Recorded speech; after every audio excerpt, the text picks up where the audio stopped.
Okay, we are live. Excited to be here. Our third Wednesday of the month of May already. We're at CPT Build, and this is our professional knowledge. Our professional build is what we call it, to help build your knowledge of what you need to know in today's trending business world. So I have with me today Sean, Marcel, and myself. Let's come on stage here and hang on. There we go. Hey, good Didn't click morning, hard Lisa. enough. Good morning, Sean. How are you? Good. Happy Great. Well, hump I'm day. excited.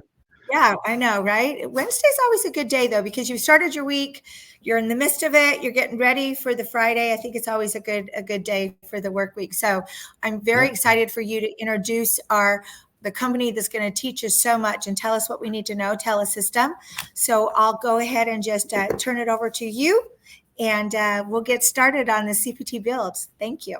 Great. Thank you so much. For everybody out there, I'm Sean Marcel, one of the managing partners at Cirrustel. And what we do is we help we're expert matchmakers between technology providers and clients' needs. And today we're going to talk about something that is always out there in the business world today. I know every single day I'm seeing no matter what kind of firewall we have or a customer has in place, what kind of cyber tools, you're still seeing the various attacks. And we're going to talk about those attacks and what I feel is the number one thing companies can be doing to prevent hackers. And as the shirt says here, this is a Telesystem theme here, hackers suck. And I think everybody would agree that hackers suck. So today we have two gentlemen from Telesystem. We have Henry, who supports us here at Cirrustel, and we have the expert in Scott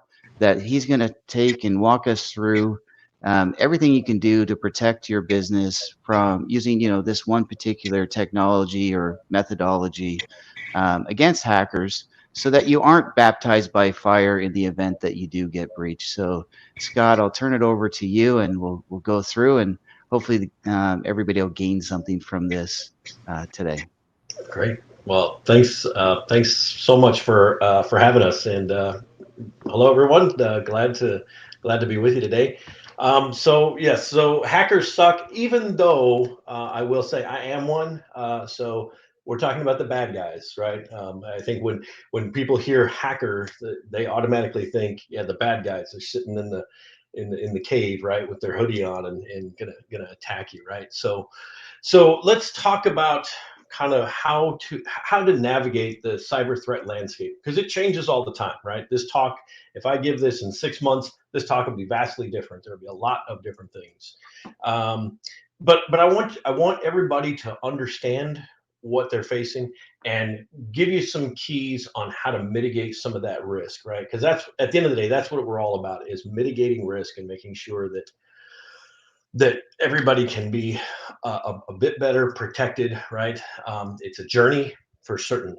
So let's get into it. A little bit about me. I like to make brisket. I live in East Texas.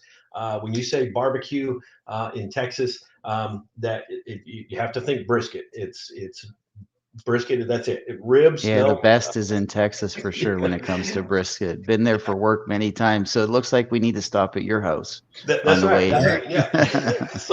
So I love to do this, and you say, "Well, Scott, what does this have to do with cybersecurity?" Well, not much, but I'll tie it together at the end, and so stay tuned to the end, and I'll kind of bring it together. But I love doing this, and it's a labor of love for sure. You do that. It's a 16 to 24-hour process. And what better thing to do while you're tending a brisket than to be hacking a company's website, right? Because they've asked me to, because they've asked me to compromise them and that kind of stuff, and so they want to see what their vulnerabilities are. So, yeah, so I'll talk a little bit about my baptism by fire, how I got thrown into the deep end of the pool.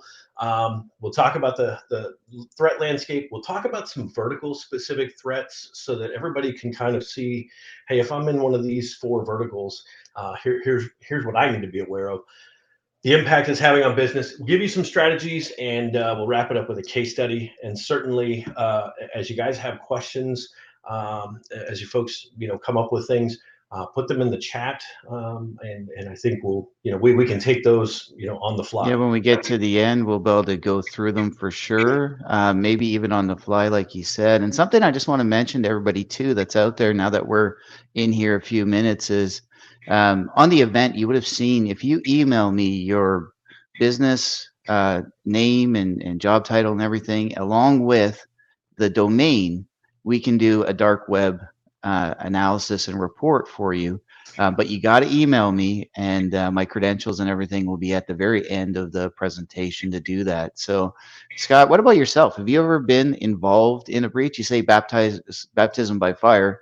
Can you talk a little bit about that? I can. I'll keep the story brief, but I remember very vividly. I was working for a large multi-specialty medical practice.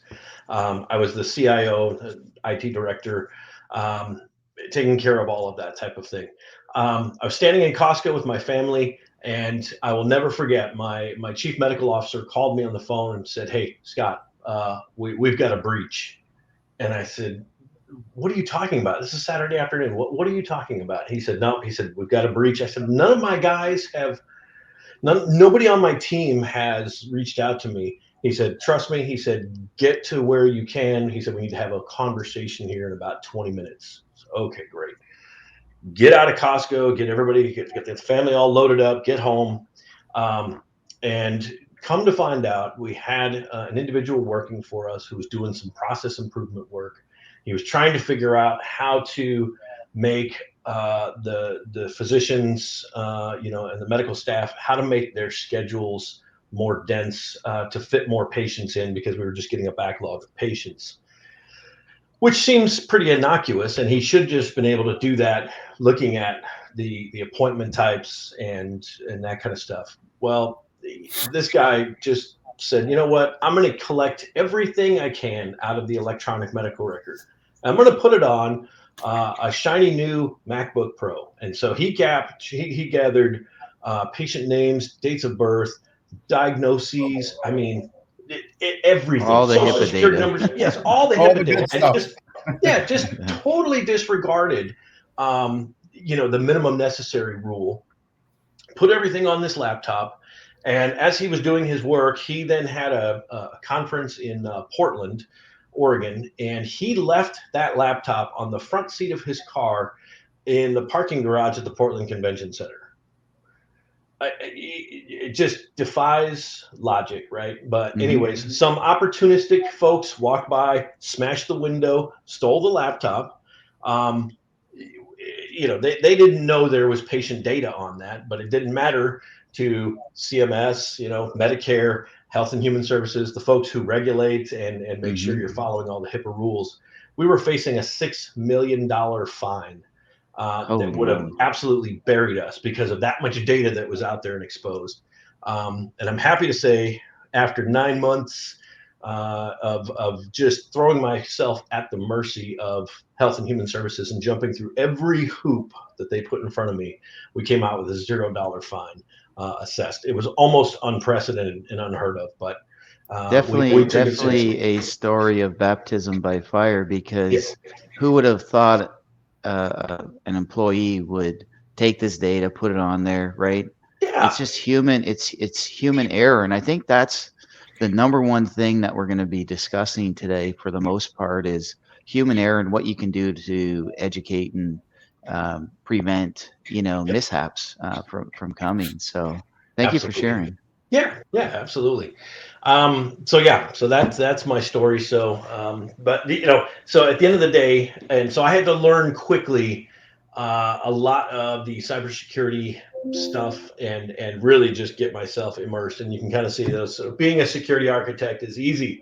It's like riding a bike, right? Except the bike is on fire, you're on fire, everything's on fire, and you're in hell. And you're thinking, boy, could this get any worse? And you say, well, so with that as a backdrop, buckle up. Let's Yeah, get into so before we dive in, you mentioned riding a bike, it. and I know bikes have changed over the years. I see kids zipping around my neighborhood on electric bikes that I think are actually like motorcycles from when I was a kid, except they're electric powered, not gas powered. Our bikes, you had to pedal them. and maybe you wanted a BMX kind of thing or something like that. But the bikes has changed. So with that in mind, how has the threat landscape changed over the years, and where are Absolutely. we today? Yeah, it has changed dramatically. It's changed dramatically even in, I'd say, the last 6 months to a year. Let's advance real quick here. Okay. And so I'll explain what that is. And you say, well, people are still getting compromised. It's kind of the way people are getting compromised. And I'll talk about that specifically in a second, right? But let's kind of set the stage. So we have an expanding attack surface. Everybody remembers COVID, right? Where we said, hey, people need to get out of the workspace. We need to send them home. We made Swiss cheese out of the corporate networks. We sent everybody home with a laptop to work from their house, and their networks at home are already like Swiss cheese, right? Because they've got their TVs, they've got their kids, they've got their refrigerators online and all that Yeah, kind of stuff, right? as you say, all the IoT there, right? Yeah, And exactly. connected. So we've taken and made Swiss cheese out of the corporate network. We've made Swiss cheese out of the home network, and we've got a double Swiss cheese sandwich. I'm not a huge fan of Swiss cheese. I don't like it, but that's kind of where things happen, right? So now our attack surface is much larger because people are still working remotely and that sort of thing. I work remotely. I'm working out of the comfort of my own home, right? We have a rise in ransomware attacks, and why? Because ransomware pays. It still pays. People are getting compromised. They pay to get their stuff back, to get things unencrypted, and it's a big winner. But where we're seeing ransomware hitting a lot more is not just necessarily on the individual corporate office, right? We're seeing supply chains being compromised. And why is that? Well, it's easier for me to get someone to pay, and I say me and we and them as attackers because I always have to think like an attacker, so I use those interchangeably. But it's easier to get someone to pay if you're going to disrupt either the ingress, raw materials coming in, or finished product going out. If I can disrupt that supply chain, you're suddenly sitting on lots of money in inventory, and I'm killing your cash flow. And so, people are going to be more apt to pay and less willing to, less interested in negotiating, because right now business is stopped, right? They're going to lose their business Yeah, quick. it's more lucrative for them to Yeah. just lock you out of the system and halt business and like you said, supply chains or infrastructure. I mean, you have cities actually in the news. There was one not too far from me here in Tampa that experienced an attack, and it's not wanting to get in and do more corporate theft of intellectual property, which we might have all thought was maybe the reason people are getting into things. It seems like it's evolved. Let's just get in, and we're going to see some of the ways they can get in today. Yeah. But let's just get in and let's just shut them down and make them pay ransom. Right. And you look at their tactics. Their tactics are changing, right? So it's not just a one and done. I'm not going to ransom somebody once, right? I encrypt their data. They pay me to get those encryption keys back, and then they can get back access to their data. No, you're getting a double and a triple extortion. The double extortion is where they've stolen your data and are threatening to release it online. And you say, well, not only is it encrypted, but a copy of it is out there on the dark web now, ready to be exposed, right? And I don't want to go through all of that, because that begets, you start losing public trust, right? The face of your corporation is now in the limelight, and people are saying, boy, you're a risk and you just lost all my data, right? So you're going to pay that second, that double extortion, to make sure that stays out of the news, right? It doesn't get released out of the dark web. And then the triple extortion is the subjects of that data, right? So you have folks. So in my case, right, with protected health information, right, the patients, they're going to go after the patients and say, boy, it sure would be, unfortunate if your data ended up out on the dark web, wouldn't it, right? So they're going to go after the patients, and the patients are going to pay to make sure that their information doesn't get released out there, right? And they Of got their their medical. information to attack them Yeah, personally, to try to get into their personal yeah, machines as yeah. well. Yeah. It's the gift that keeps on giving, and so so that's the thing. So if they can compromise you once and get 3, maybe even 4 payments out of it, I mean, they've hit pay dirt. So, and what we're seeing in the tactics that are changing, right? This is perfect right here. So it used to be where they would send in a malware file, right? Some sort of executable that would go in. You'd click on it, and then boom, your computer, Mhm. you get that blue screen, and it says, up, you're infected, pay X amount in Bitcoin, and all that kind of stuff. We're not seeing that as much. What we're seeing a lot more now is fileless, malware-free activity, fileless malware. And you say, well, what is that? That is where people are getting onto your workstation. They're getting around and getting all over your network. They're understanding your network, and they're doing all kinds of things before they ever do anything with encrypting data or anything like that, right? Because this facilitates them getting that data, exfiltrating it out of your network and into their possession. And what they want to do is outlast maybe some of your backups. There's a number of reasons why they're doing this. And so you can see this breakout time, 84 minutes, right? So from the time that uh, Sally in accounting clicks on something, and that initial access is granted to a bad actor, right? Let's say they have she gets a PDF invoice or something that she's going to pay, but attached to that is a malicious script that runs in the background, and reaches out to PowerShell. Then PowerShell then reaches out to the internet, downloads, opens up a connection to a command and control server out there on the internet, and allows the bad actor in. He now has a foothold, right? It's about 84 minutes on average, and actually this is kind of an old time. It's 62 minutes now, where they're moving from that initial point, Sally's computer, to Bob's computer, to the CEO's computer. Right? Going horizontal across the Exactly. organization. And Exactly. is it mostly a link in an email that is getting them It could be. into that Yeah. breaking time on the malware side? Yep. Like that's Yep. the It could be that. It could be nothing in the email. It could just be, there's all kinds of scripts that can get attached to things that don't even need to execute or run, and Oh wow, I didn't or realize don't that. need they don't need the user to necessarily do something, right? They will just boom, the minute they open up the email, something executes in the background and starts running and doing its badness, right? And so that's where we'll talk about putting some tools in place to kind of limit some of that activity from happening, Gotcha. right? So yeah, and then you can kind of see the examples, so the industrial control systems you talked about, cities, governments. Look at water supplies, look at power plants, right? These guys are typically classic victims because they're running these large industrial control systems, these SCADA systems, but they don't have 3 or 4 or 5 backups of these systems. They have maybe one system and a redundant failover system, right? But they Hmm. don't have 18 so that they can fail over to, right? So those are getting compromised.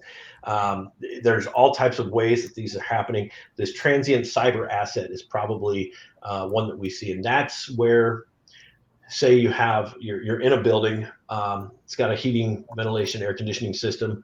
The folks, the HVAC repair guys come in, they bring their laptops in, they connect to your network to run diagnostics on those systems, and those systems, the laptops that they bring might be compromised Infected. or something like Yeah. that. So Yeah. they're connecting to, when you say like, removable media, it's also And they're a trusted source, right? They're a Yeah. trusted source of your company coming in. Yeah.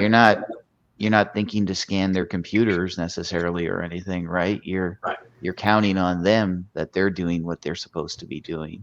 Yeah. And something that comes to mind for me similar to that is when we talked about, the remote workforce, which is maybe one positive thing out of COVID is now a lot of people get to enjoy working from home more, but more and more in the business world, we're using our own endpoints, cell Yeah. phones, tablets, um, laptops to be able to connect to and do work into the different systems. Yep. Yep. Excellent. So, Right. specific verticals, do we want to jump into that here on this slide with some maybe specific threats associated with it? Yeah. So I'll just touch on this real quick. So you can kind of see. So take the technology sector out. They have a large system development lifecycle, right? So and they're trying to get things to market quickly. Security may or may not be baked into it. And so that's probably why that's why I think they're leading the pack there at 21%, right? But then you look at everybody else: finance, healthcare, telecommunications, retail, manufacturing. Everybody else is an equal opportunity player, right? Everybody gets to share the love, right? It's not one specific vertical that is really getting hammered. Everybody gets equal play, right? Mm-hmm. So let's jump into and talk about the first couple here, the finance and healthcare. Go ahead and let's advance to the next one. So this is where things diverge just a bit between some of these verticals, right? We'll talk about 4 of them here. So finance, I say finance by and large gets the sticky gold star for outstanding preventive measures, especially on their exterior, right? They're very hardened. You would expect that, right? They're dealing with your money, and they have lots of risk and money on the line, right? So they get the sticky gold star for spending the most amount. That's what I was just going to say. It's because they actually put the budget towards it, Right. Maybe more so than other verticals that feel some of these prevention methods are additional costs, and they got to weigh that risk benefit more so. So the emphasis for these guys, to compromise a financial institution comes a little differently, right? They're not going to come from the outside traditional trying to break through their firewall or compromise their web application or something like that, right? They're going to the focus is on financial fraud, data breaches, right? So if I can capture the data, extort those people, because now I've compromised those folks, or if I can interrupt a wire transfer, wire transfer fraud, that type of thing, or if I can somehow siphon off and divert funds, right? And how do we do that? Well, they're going to be going for an insider, so an insider threat, either somebody they can pay to do what they need to do, or some unwitting person, again, that comes in, finds maybe a USB drive in the parking lot and plugs it into the network, kind of just walking it in and getting it in on the network, right? Or sophisticated phishing attacks, right? We're seeing those get very, very complex and not as easy to spot for the humans. So that's kind of where they're getting hit, right? On the other hand, healthcare, they have a lot of sensitive data, but healthcare, and I come out of healthcare. I've been in healthcare since the 1990s, right? So it's been a while, but we sort of trailed behind, mostly because there's a lot of FDA requirements before you can secure or encrypt certain devices, right? So they're just kind of out there. There's not a lot of protection you can put around them. That's changing now, right? But they're still kind of a little bit behind. But we've got vulnerabilities in these connected medical devices that are now running over the internet. People have pacemakers, and their pacemaker talks via Bluetooth to a machine that sits on their home network. And then that's going out over the internet, feeding that data back to a cloud instance, and then the providers logging in and getting that read and all that kind of stuff and making adjustments. And they can even make adjustments over the internet, right? So you kind of start looking at some of that and say, boy, oh boy, and again, there's not a lot that you can do to change or harden those, right? Because we're trying to make it convenient so a patient doesn't have to go into the office and that kind of thing. So, Yeah, I mean that when you talk about that, I just can't help because I'm old enough with 4 grandkids to remember watching Terminator in 1984 as a kid right. and a teenager, and thinking, this is so far fetched kind of thing, but it was cool, right?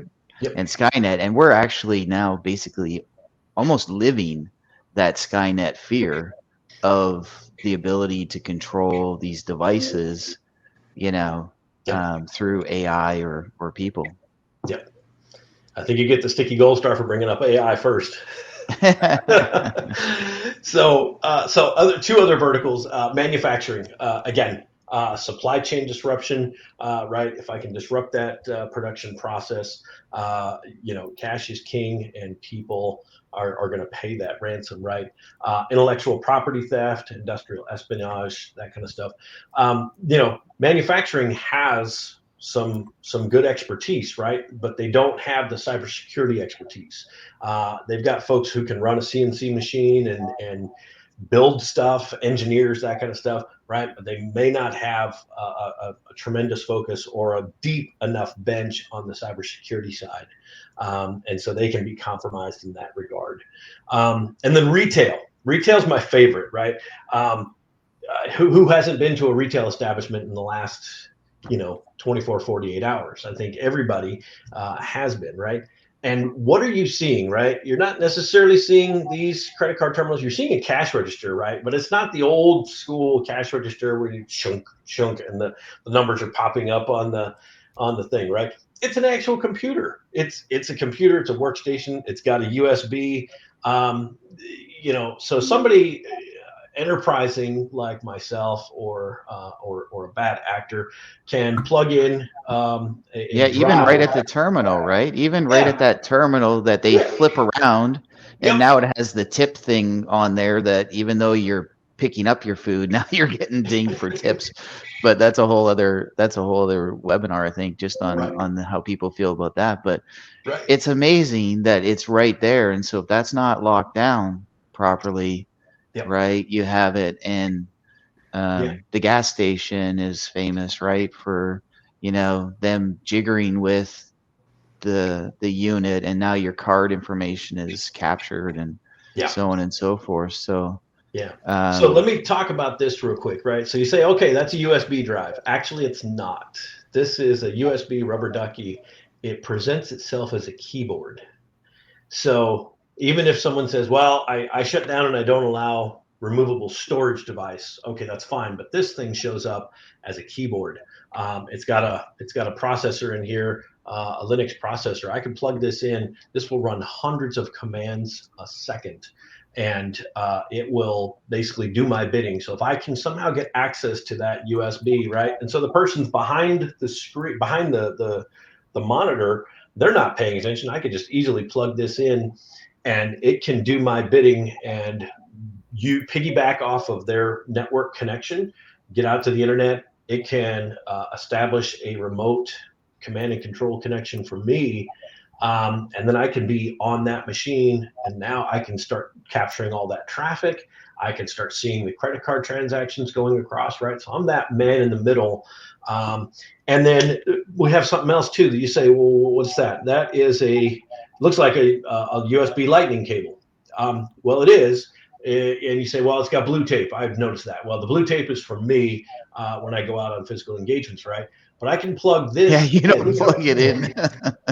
I plug this into the network, and it does the same thing. It's got a wireless connection.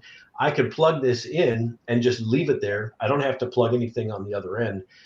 This will create a wireless connection, and I could sit in the lobby or just outside with my computer and do the exact same thing. And suddenly I'm on that computer, and I can start. And you're seeing the screen as well, and you basically have your own keyboard, And Yep. I've seen this at some of the conferences, and it blew my mind just how social engineering Yeah. really, with these tools, make it almost impossible um, to Right. prevent, if you're not really paying attention as a human, right? We all go to the airport, we all bring our work devices, we Yeah. all need our phone charged because we can't live without everything being instantaneous or Yeah. checking Facebook or whatever it may be. And you're low on power, and the person sitting next to you seems like a nice person. And oh, can I Look at borrow me. your charger? Right? And Right. Yeah. they're And then they're a and then if malicious they do, actor. yeah, if they do connect on the other end, you can get everything off the phone too. So it's like, hey, I found some Yeah, great music and whatever, and say, oh man, it's right? crazy, So crazy. It's not a rubber ducky like in our day where you wanted that in the bathtub right, kind of thing. exactly. Yep, exactly. So So what can we do about this? So tell us let's get yeah, into it. What do we do about it? yeah. Let's jump ahead. So now that we're all scared again, I don't like to use fear. Uh, I just want to draw awareness to what people may experience, and then how they can help and prevent some of this stuff. Right? There's measures they can take. I will say, prevention will fail. All prevention measures will fail eventually. Right? It just has to last long enough that we can detect what's going on and respond right before that prevention wears out. I'll touch on that a little bit more, right? But let's talk about what we can do. So we have to shore up our humans, right? So people are getting socially engineered, right? They're getting the emails, they're getting texts, they're getting phone calls, they're folks are using artificial intelligence, they're using generative AI to make it seem like it's a legitimate person, uh, either via text or via audio, even some with video, with some deep fakes, right? That's still a little ways off, but it's getting a lot better. Mhm. But the audio, somebody can play an audio conversation on the other side, and just type in what they want, and it can sound just like me. So I can sound like I'm talking to myself, right? Yeah, I've Or seen that on the news where people, receive a phone call yeah, and they think it's their child or whatever, exactly. and they're getting basically ransomware Yeah, attack, but faking a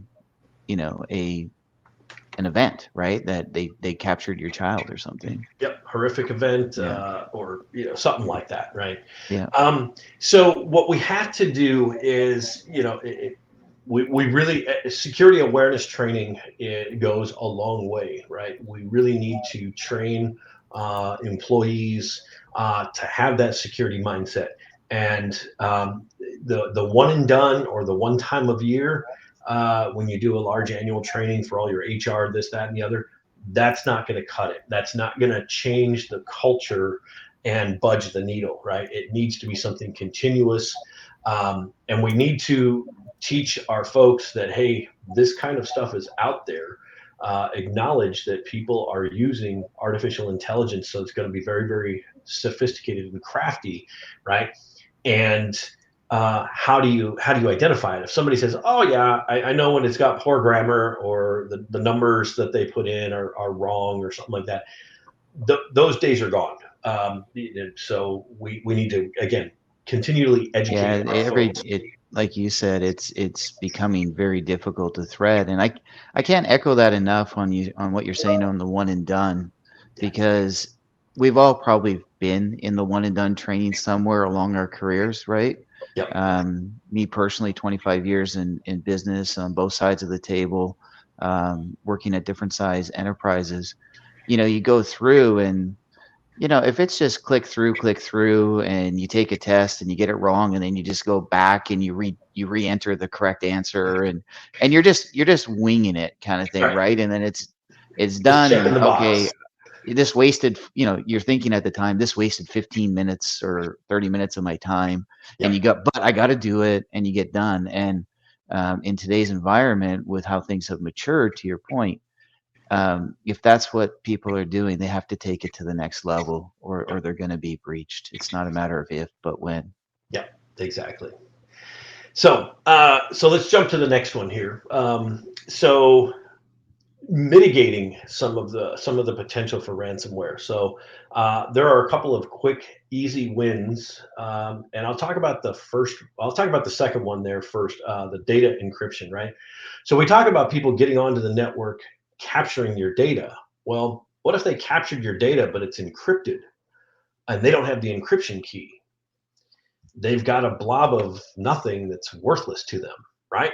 So I would say absolutely encrypt the data that you've been entrusted with, your customers' data, your third-party vendor, business associates that people you do business with. Encrypt that data. Computing power is strong now. That encryption should not limit the performance, right? So that is one absolute thing. Encrypt your backups. Make sure you've got backups and that kind of stuff. So we can take some simple steps, right, so that we don't end up falling victim to that. Right. With those backups not on the same data Yes. server, not in Yep. the same geolocation, Right. all those, all those different things, right? Yep. And then endpoint protection. And most people say, well, I've got antivirus or I've got endpoint detection and response. Those are fantastic. I'm talking about endpoint protection, and think application whitelisting, application allowed listing, where it can run. It runs complementary to your antivirus, to your endpoint detection and response. And what it basically does is keep everything in its swim lanes. It says, hey, you are Adobe Reader. You get to read PDFs, and that's it. If that PDF has a script, like I talked about before, and wants to talk to PowerShell, and then PowerShell wants to reach out to the internet and do some, trickery there, get some badness downloaded and that kind of stuff, I'm going to stop all of those because Adobe Reader should not ever talk to PowerShell. PowerShell shouldn't ever talk to the internet, right? So it's going to say, nope, this communication is cut off. This communication here is cut off. It keeps everybody in their swim lane, and you start reducing that internal attack surface where it makes it more difficult for the bad guys, right? Or even the good guys that are doing a penetration test for you. It makes it more difficult to execute what we've got to do. Now we have to look for different ways, right? Because it's a lot easier for me to just, throw 10,000, malicious emails out there and hoping that, gee, somebody's going to click on them, right? If I can throw out 10,000 and it didn't take me very long to do it, and I just wait for one or two people to click, I own them, and then Mhm. then I'm in, and then then the fun starts.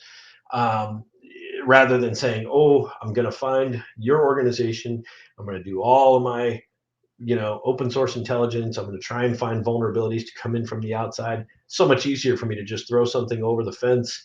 They pick it up, they say, oh, go to door, open door, okay, open the door, great, I did, and let the bad actors just walk right on in. Right. So And that information is out there, yeah. um, everywhere, right? We put it on LinkedIn, we have it Yeah. in whatever websites, right? I mean, our credentials are out there. Even if ours is not specifically out there, the chances are one of our coworkers is.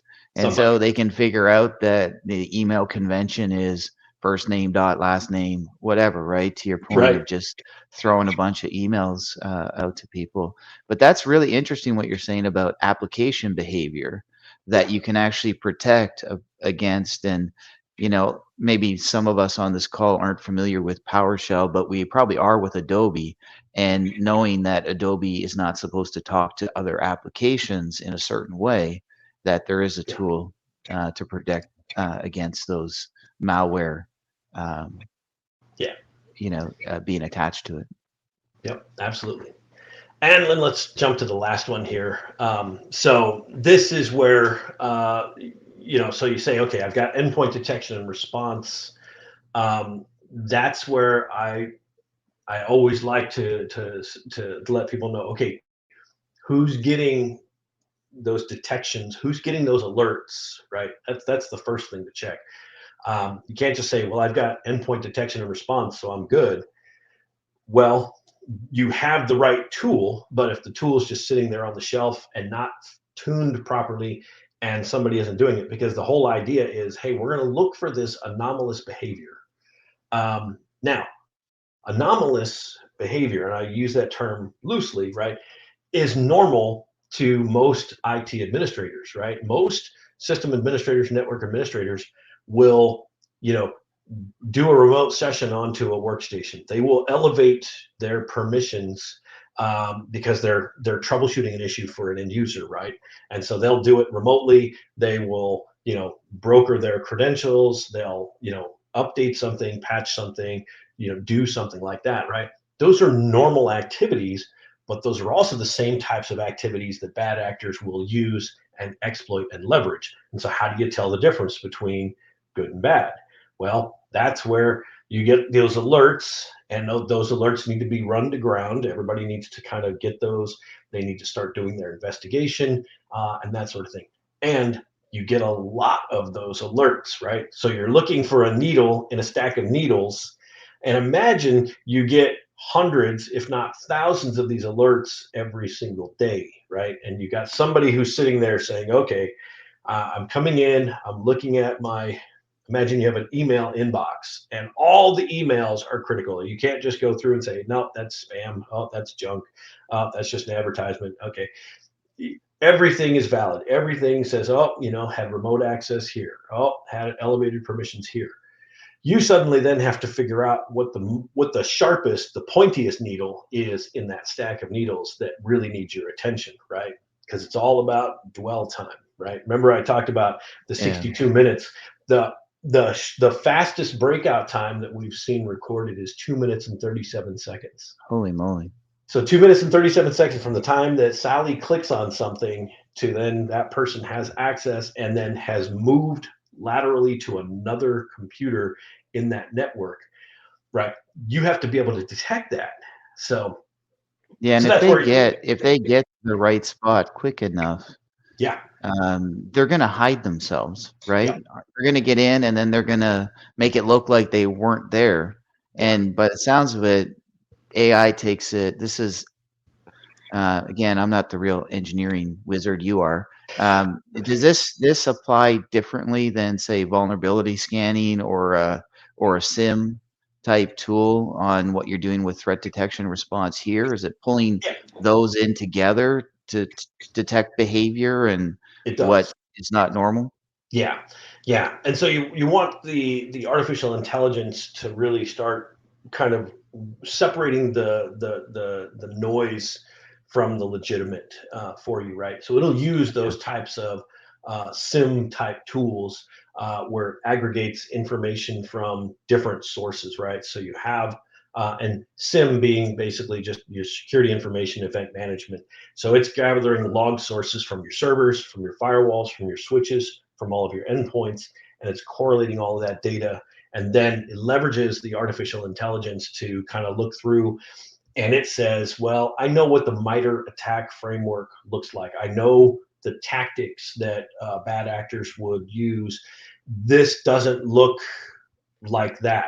Or pattern recognition. Yeah, this looks like this. Yeah, this looks exactly like what this attacker does.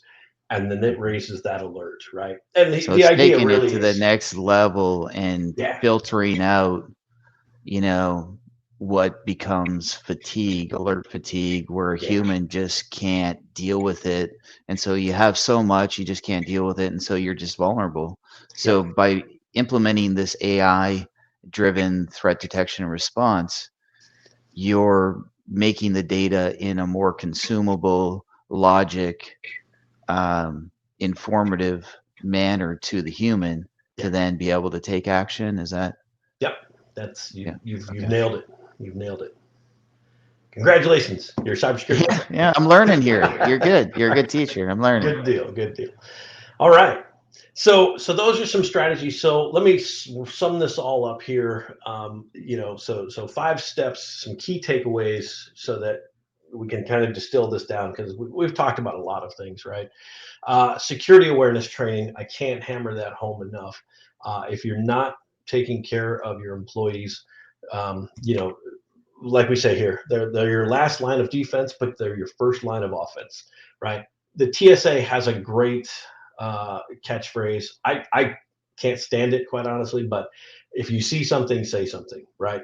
And what we want to do is we want to make it safe for someone to see, you know, hey, see some activity and say, hey, this doesn't look right, and report that to somebody, right? Hopefully in IT or something where somebody says, oh, you know, but they might be the first ones that see this bad activity, or they might be the ones that clicked on something and then saw something that said, you know, this looks a little sketchy.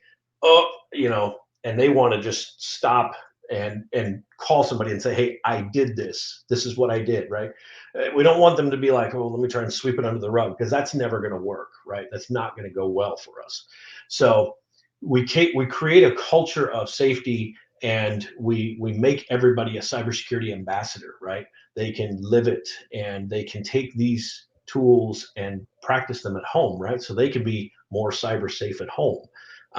You know, now you're bringing them into the fold, and they're saying, yeah, I want to be a defender, right? I don't want to be a victim. So detection and response, right?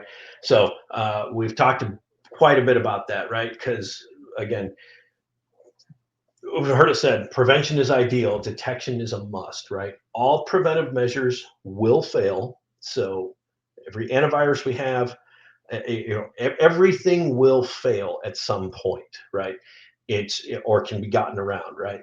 We have to make sure that our prevention, so this is the algebra equation here. Prevention, the P, has to be greater than the detection plus the response time, right? If we can detect and respond sooner, before that prevention eventually runs out, right, we can reduce that dwell time and hopefully not have the bad actors getting onto our networks and creating all kinds of havoc. Okay. How do you do some of this stuff? Get some visibility into your security gaps, right? We do that in a number of different ways, right?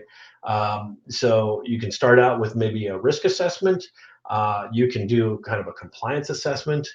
Do some vulnerability management. Kind of start looking at, hey, what parts of my network, what parts of my systems are vulnerable? What ports are hanging open? What things do I potentially have misconfigured?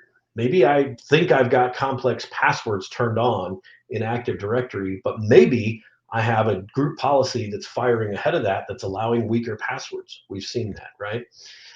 If you're a little bit more mature and you have a number of things, then maybe you consider doing a penetration test, right? You do a pen test to say, hey, get onto my network, try and hit me from the outside, get onto the inside, see if you can move around, right? I want to see how my layers of defense and depth are built and constructed, and can you get through them, right? Have the offense, the pen testers, inform the defense. Make an incident response plan. I cannot emphasize that enough. Is it going to be perfect? No.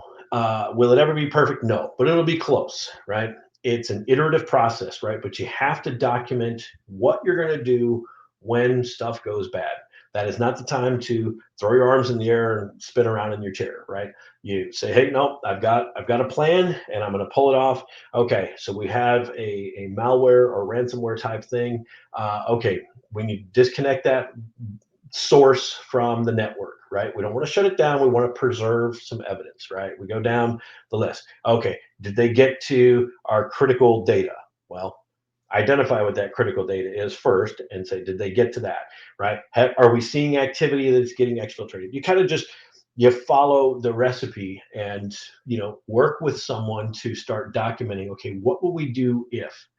And think outside of maybe a cybersecurity incident. Maybe you're talking about a down power line that's going to take your business offline for a few days, or a fiber optic cable gets cut and you have no internet connection, right? Mm-hmm. Start thinking about those types of things and how do you respond to those. And then when you use that plan, you pull it out, you go follow the plan, have an after action sort of meeting where you say, hey, this worked well, this didn't work well. This was in step number 3. It should actually be step number 2. Revise that plan and put it back on the shelf and be ready for the next day. And then practice. Practice makes perfect. In the military, we practice things until you could just do it in your sleep. And they would wake you up in the middle of the night. And how quickly could you get online? How quickly could you get yourself geared up? How quickly could you get out the door? And you do it in muscle memory, right? And so you do that with tabletop exercises, which is a friendly sort of way of doing a pen test, right? It's not exploiting, but it's kind of conversational. You're working through different scenarios, what if scenarios. Continue to do that training. Train your inside defenders, shore them up. So let me tie all this together back to what this has to do with making brisket, if I can. Oh, no, I'm sorry. Let's back up. Let's hit this case study. Do we have time? We have 10 minutes. We're coming up on time because we do want to keep this to an hour. So we got 8 minutes really. Okay. I will talk about this really quick. So we had an organization that runs commissaries.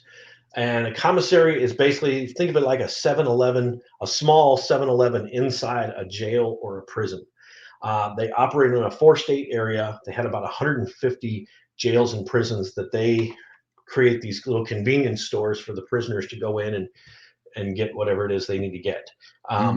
So this organization received a fake invoice, and they paid, the check, $10,000. Boom, sent it out.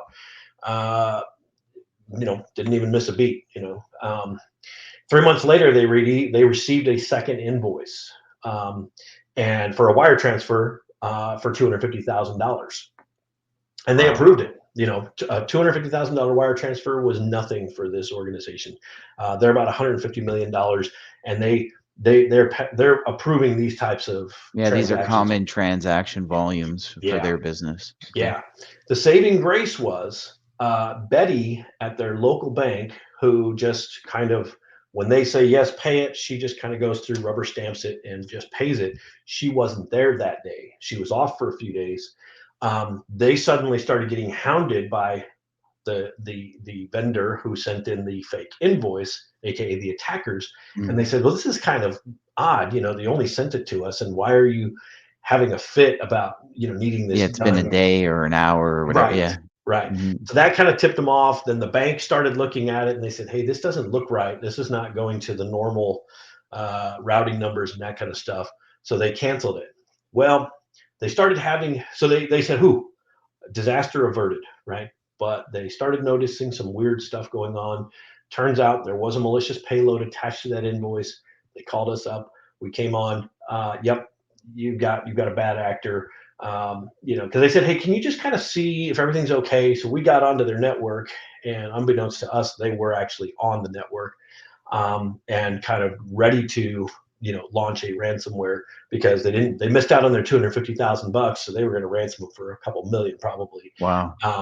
So we switched over to containment, eradication, remediation mode, got the bad actors out, and then made some other recommendations for them. One, for security awareness training, to be a little more careful and that kind of stuff. So that's an example of how this stuff unfolds, right?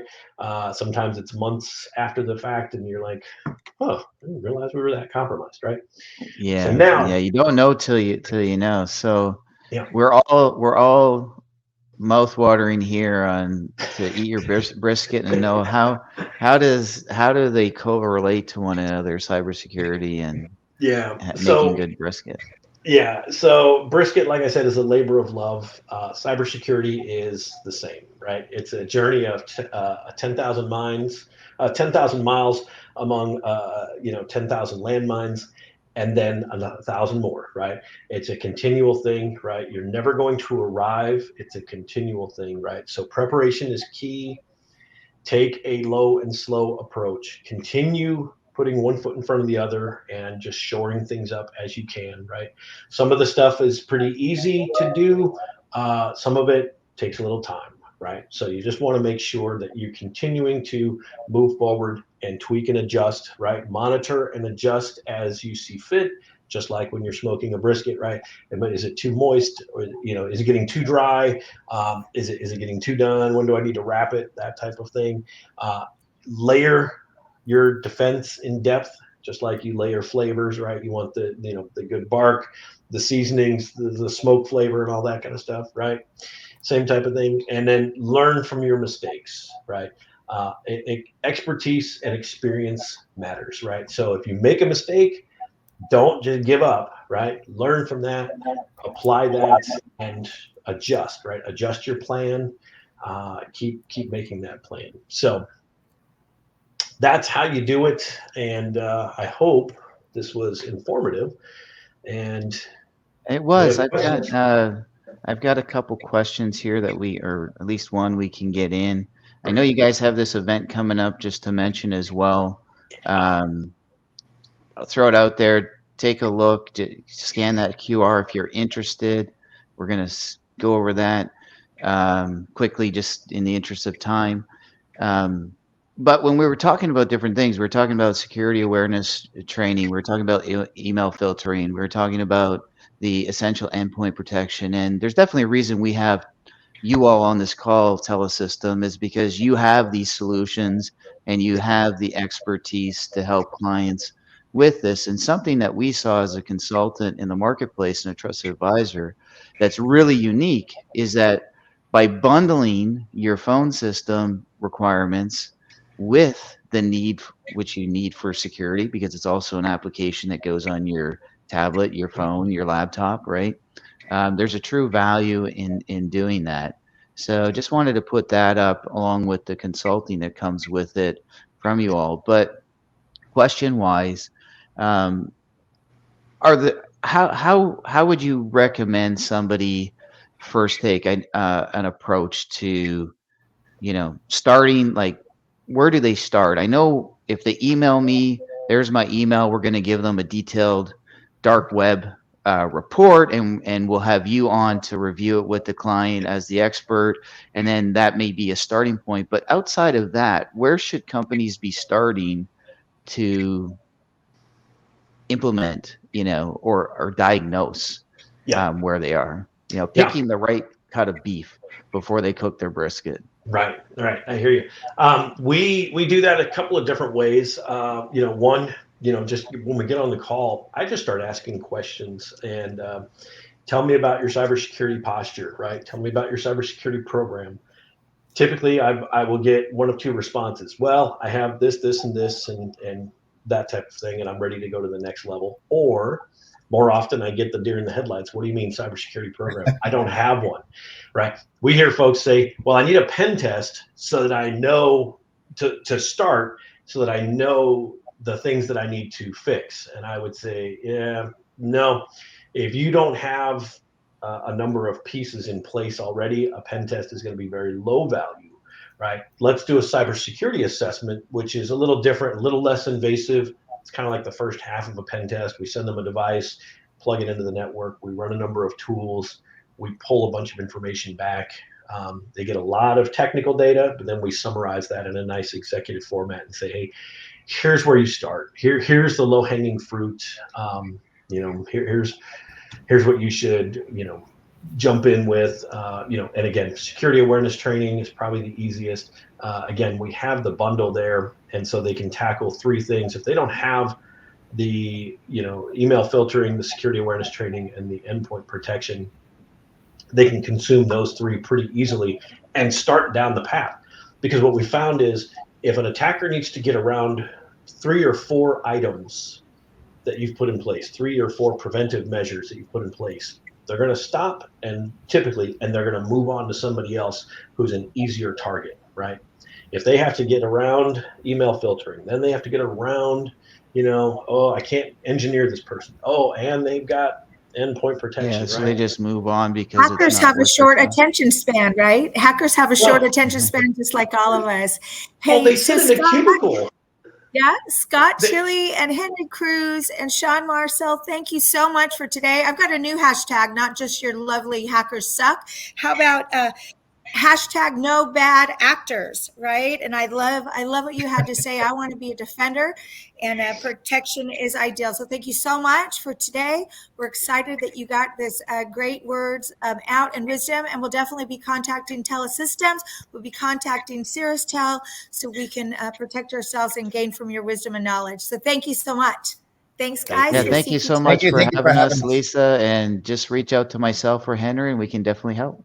Have a blessed day. Thank you. Have a great Bye, day, everybody. everyone. Thank you. Bye-bye.